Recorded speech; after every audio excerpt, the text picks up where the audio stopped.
छोटी बहू। खबरदार, अब मुंह बंद रखो अपना। क्या हो गया दीदी? अरे देखो ना, 50 लोगों का शगुन लाने के लिए बोला था, उस पे भी पानी फेर दिया इन लोगों ने। सिर्फ 11 लोगों का शगुन लेकर आ गए।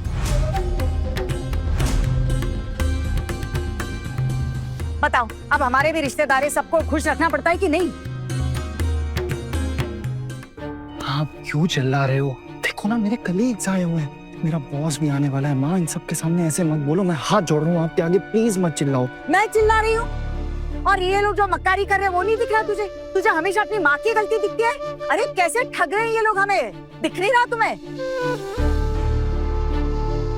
छोटू, तू अभी से तेरी जोरू का गुलाम बन गया है।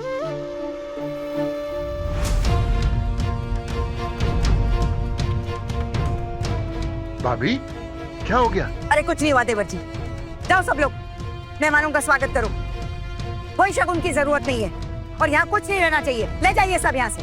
इसमें दूल्हा दुल्हन के लिए स्वागरात के कपड़े हैं,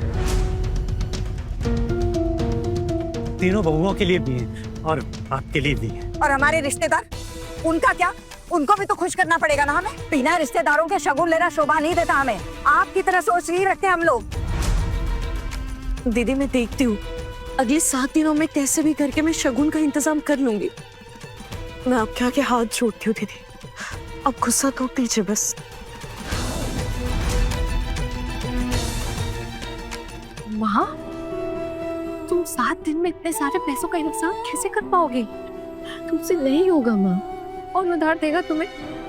और चलो किसी ने तुम्हें उधार दे भी दिया तो तुम उधार चुकाओगे कैसे? मैंने भी तो कोशिश की थी ना पैसों का बंदोबस्त करने की, तो नहीं हो पाया। तो कैसे 7 दिन में कर लोगी?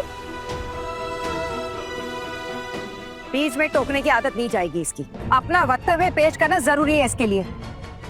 मेरी माँ और मेरे मायके वालों की बेइज्जती अगर मैं यूं चुपचाप देखती रही तो मैं अपने आप को कभी माफ नहीं कर पाऊंगी।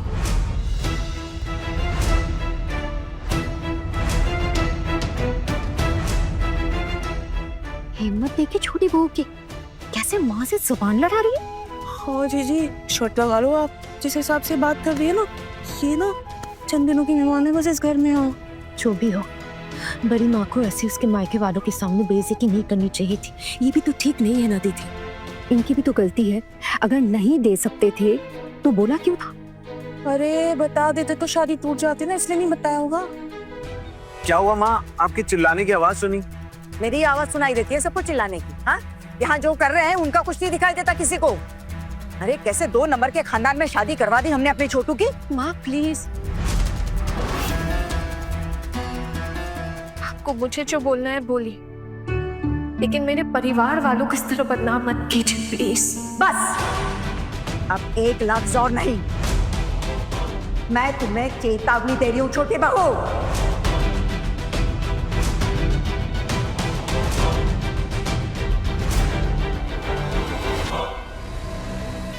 और ये सब नहीं चाहिए आप लोगों का।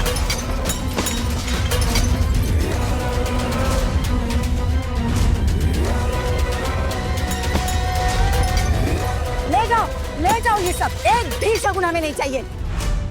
हाँ, क्या कर रहे हो आप? वो भी सबके सामने। माँ छोड़ दीजिए ना, अब इनसे नहीं हो पाया तो क्या करें बेचारे। बड़ी माँ, आप प्लीज शांत हो जाइए। देखिए, इनकी तरफ से शगुन मैं ला दूंगा, आपका सर नहीं झुकने दूंगा रिश्तेदारों के सामने। अभी प्लीज आप शांत हो जाइए, ऐसी कोई बात नहीं है, मैं सब मैनेज कर लूंगा बड़ी माँ। तेरे कौन से तेल के कुएं निकल आए जो तो इनके लिए कुछ करेगा? तू क्यों खरीदेगा? तेरा इन लोगों से क्या लेना देना बाबू? तू क्यों पैसे खर्च करेगा इन लोगों पे? क्यों बर्बाद करेगा? हाँ, तुझे इन पर दया आ रही है? और जो तेरे भाई के साथ इतना बड़ा धोखा हुआ वो दिखाई नहीं दे रहा तुझे? पूरी जिंदगी ऐसे खानदान की लड़की को झेलना पड़ेगा हमें।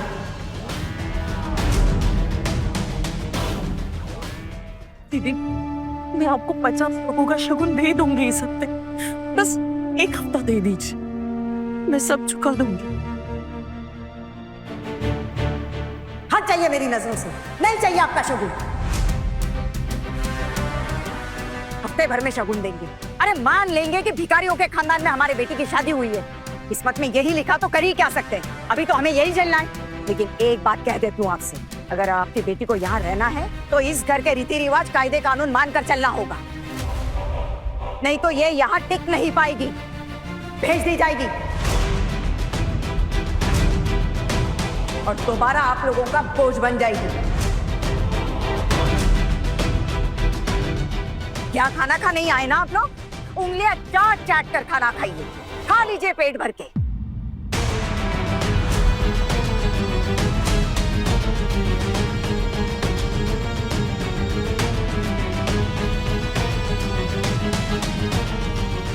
चल यहां से छोटू।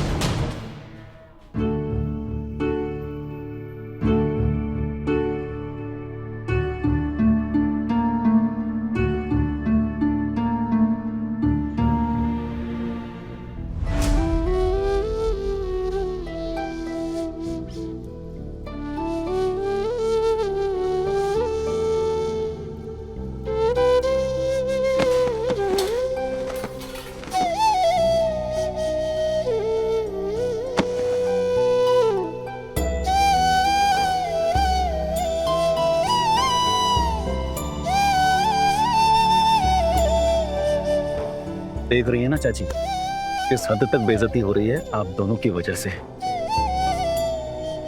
हम तो ना गेहूं के साथ साथ घुन की तरह पिस गए हैं।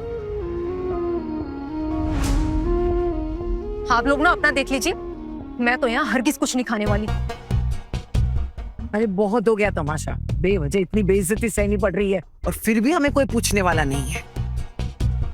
अरे जैसे तैसे कुछ भी हो, शादी तो करवा दी तेरी हमने, अब इसके बाद अपना घर बार खुद संभालना और अपनी माँ के भी रहने का इंतजाम कर लेना। अब क्या हम जिंदगी भर उसका बोझ उठाते रहेंगे? हमसे ना हो पाएगा, सब धीरे धीरे अपनी व्यवस्था करते रहो। मेरी माँ आपके यहाँ है, इसलिए कम से कम आपका नौकर रखने का खर्चा तो बच रहा है बड़े पापा। मेरी माँ अकेले आपके पूरे घर का काम संभालती, भरोसेमंद है, चुपचाप ताने भी सुन लेती, जो देते हैं ना चुपचाप सर झुकाकर खा लेती, कभी कुछ बोलती भी नहीं। ये सब अच्छा नहीं है। मैं तो कभी शादी करना ही नहीं चाहती थी, लेकिन आप लोगों ने मेरी शादी जबरदस्ती करवाई और अब आप कह रहे कि माँ को नहीं रखेंगे। कहाँ जाएंगी मेरी माँ? देखो देखो, इतना कुछ हो गया, उसके बाद भी जुबान चला रही है। अपने जुबान पे काबू रख, वरना कुछ ही दिनों में भगा देंगे ससुराल से और फिर मुंह उठाकर हमारी चौखट पे चली आएगी। आप परेशान मत होइए बड़े पापा, मैंने वादा किया है ना कि मैं आपके यहाँ वापस नहीं आऊंगी तो नहीं आऊंगी। भरोसा रखिए मुझ पर।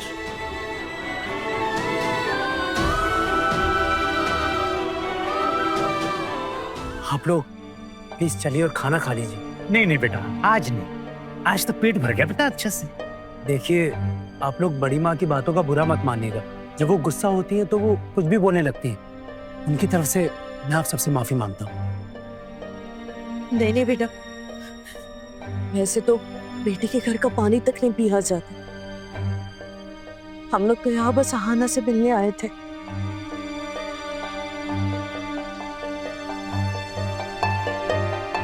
अब यहाँ आते हैं हम लोग। आती हो आना, खुश रहे, ख्याल रहे बस। तेरी सासू माँ तो अभी बहुत गुस्से में है, लेकिन फिर भी चाहते चाहते एक बार उनसे मिल लूंगी। तुझे अगर अष्टमंगला की पूजा के लिए वो घर पे भेजती है तो बहुत अच्छा। खाकी माँ, कोई अष्टमंगल की पूजा नहीं होने वाली है अब हमारे घर पे। अब इतना सब नहीं कर पाएंगे। अब एक तो लोगों का भला करो, ऊपर से इनकी सुनो कि दरिया दिली ना बहुत हुई, अब नहीं होगा हमसे। देखिए मेरी बात सुनिए, ये सब तो चलता ही रहेगा। अभी आप लोग प्लीज मेरे साथ चलिए, हाथ जोड़ता हूँ।